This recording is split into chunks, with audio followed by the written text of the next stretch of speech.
Hey family. Um, yeah, I don't know what that's doing here in Chicago, but I figured this would be a good time and place to start. Um, you might notice some fall leaves and colors behind me. So, full disclosure, full transparency, it is October of 22, and I am pre-recording this for Juneteenth 23. Yeah, questions, comments, places I'm confused regarding Juneteenth. I took notes so I don't lose my place.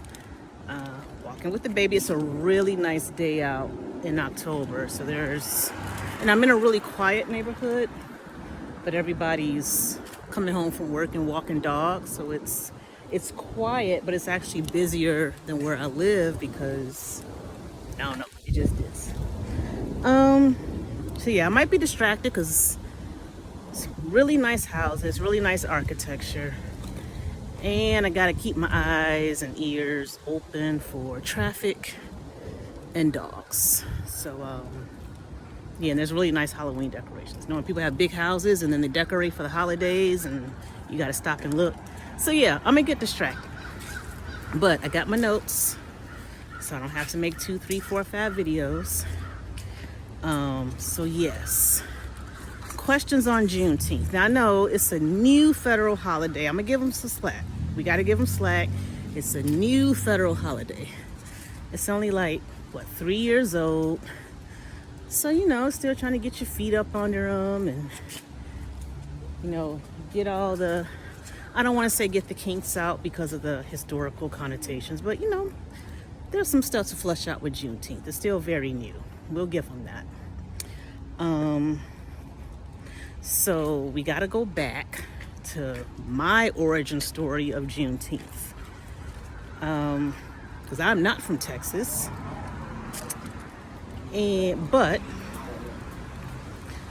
So I'm old. And I don't know how many people watching this. I don't know who my target audience is yet. But back in the day, I think they started publication in 1990. That was when I first heard about it. Or maybe I bought my first issue. I think I bought my first issue in 1990. Maybe they started in 89. But ask your mamas or your aunties, or if you know some liberal white women about my age, ask them if they remember Sassy magazine. So it was like,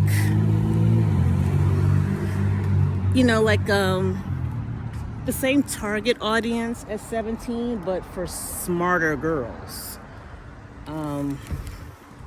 So it wasn't just like fashion and lip gloss and boys. But one of the things that kind of put Sassy magazine out there was set them up. I remember them being on the news. They would do like controversial political articles. So I think they did an article on abortion. It's like one of their first issues published. And it was such a big deal because it was targeted to teenage girls. So that's the type of magazine this was. And I got I think I got my first 17 magazine when I was 7. And I was like, am I old enough? I think I'm too young. But Mary Lou Retton was on the cover, so I got it. Now, I wouldn't call myself a regular reader, but it had worn out its welcome by the time I was 10 or 12 years old. So then Sassy came along. And, I'm much more politically aware at 12, 13, 14 years old. So I'm like, I think I saw, the first issue. The model was pretty. There were some articles that were interesting, so I got it. So, that said, the July 1991 issue of Sassy magazine had a black model on the cover. So even as progressive as this magazine was, it was still very rare for black models to be anywhere on any cover of any magazine. And, you know, because it's the 4th of July issue, you know, they put her in like a red, white, and blue stars and stripes bikini. Okay. Now what's also different about Sassy Magazine, they would do maybe a full page, maybe a little bit less than a full page, but they would actually interview the models. And, you know, just so you know, they're not just a pretty face, they have a brain and a life outside of modeling. And, you know, it's a political magazine, so like, what do you think? You know, they would actually interview them and then print the interview. So one of the questions of this black model on the July 91 issue of Sassy Magazine was, how does your family typically celebrate the 4th of July? And her reply was, we don't celebrate the 4th of July. I'm from Texas and we celebrate Juneteenth. That was when, basically it's a Texas holiday that's celebrated when enslaved people, but you know, back then it was when the slaves in Texas found out they were emancipated 2 years after all the other slaves found out they were emancipated. I'm like, huh. Okay, so keep in mind, I'm 14 years old in July or June. I think it was probably on the shelves in June. But June, July 1991, I'm 14 years old in Chicago. I've known about Juneteenth for this long. Now fast forward to whenever we were in Texas. We were in Texas for 4 years. And so I'm walking into Texas and, you know, I kind of remember it, but I kind of forgot, but it still kind of remind you, hey, Juneteenth. Now, I worked for the federal government. We had to go to work. However, because, you know, state of Texas government, all forms and arms, they had the day off as a state holiday. So you kind of had to, sorry, there's bugs in my face because it's nice out. You kind of had to like keep in mind, like, don't have a meeting or a conference call on this day because Texas won't be able to attend. Some people, if they wanted the day off to celebrate, they had to put it in their leave form and, you know, take off. But,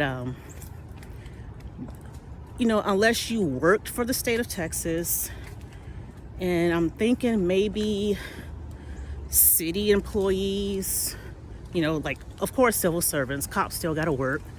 So it was big, but it wasn't like big. Like right now, Juneteenth, even though it's its 3rd year as a federal holiday, it got big really fast. It wasn't this big as a state holiday in Texas, and I've done 4 or 5 of them while I was living there. So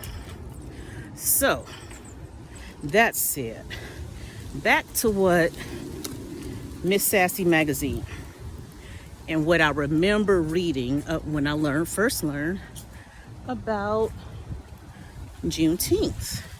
Now, this is the first of the main points. I only have 2. I thought I had more when I was fleshing this out, and when I was recalling, I was like, no, I think these are the only 2. Okay, so I remember, and okay, it feels like a Mandela effect. And I need some old people to check in. Old being, I'm gonna say if you were born 1980 and before, and you knew about Juneteenth before it became a national conversation the summer of 2020. Because if you go on Google, it's Mandela Effect. And I think I even had not a conversation, but in a comment section on someone else's video, I don't know if it was Dane Calloway's. I don't think it was Dane Calloway's. And it was his video for 22 that got me thinking about this. He always inspires me to like do some stuff. Like he just jogs my memory about my thoughts on things. But okay, so here's the Mandela effect. And don't go to Google. Talk to some people who, if you're not old, you talk to some people who are old. Even though I've long since thrown out the magazine, I feel like when that model, you know, she's like between 15 and 17 years old, but she's a native born Texan. I feel like my memory, my recollection, or at least the way I understood her answer, because I don't remember if she stated actual dates, but I do remember distinctly 2 years, not 2 months. So, but I don't remember if it was printed 1867. So I always, as long as I've known about Juneteenth, I've always thought of it as enslaved people in Texas didn't know they were emancipated until June 19th, 1867. Maybe I misunderstood it, or maybe it's a Mandela effect. Which brings me to my next question on this. What's the base year where the 2 years late comes in? But then some people are like 2 months late. So I'm very confused. Are we starting with when the Emancipation Proclamation was written in 1863 and enslaved people in Texas didn't know that it was even written until the Union soldiers told them that they were emancipated June 19th, 1865? Or is the base year 1865 when the Emancipation Proclamation was enacted, enforced, actually being implemented? And then the 2 years is June 19th, 1867. And then you've got people saying, no, they celebrate getting the memo 2 months late, April 1865 through June 19th, 1865. So I'm confused. I'm very confused. But if you were to ask me, if my 2-year-old were to ask me 10 years from now, I would tell him what I'm telling y'all. I remember it being June 19th, 1867. Now, like I said, I don't remember if the year was printed, like if that's what she said, or if that's how I remember it because it was 2 years late. Yeah, questions, comments, places I'm confused. Yeah, so that's that. That's really all I have on the Mandela effect. What year is the base year for 2 years late? Or is everybody just go shrink it down to 2 months late? I don't know. I don't know what's going on. Okay. My next, I guess, area of confusion is, I guess, the official colors of Juneteenth. It seems like they've been changing every year that the holiday's been a federal holiday. So the first year, we were all just trying to figure out how to celebrate it nationally. I think going into the second year, I saw somebody was like, wear red and black for Juneteenth. Okay, fine. And so I think we were driving, Lakeshore Drive, and what museum is that? Field Museum?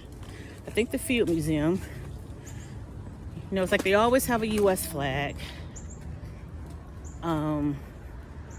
And I remember seeing a Juneteenth flag. Now, I didn't know it was official, but it was definitely a Juneteenth flag. And I saw the red. Red is red. But then I was like, that black looks kind of blue. Did the sun fade it? I mean, nice flag, but it's like they should have used a darker shade of black because that looks blue in the sunlight. And then, now this was definitely Dane Calloway's video that confirmed the designer of that flag.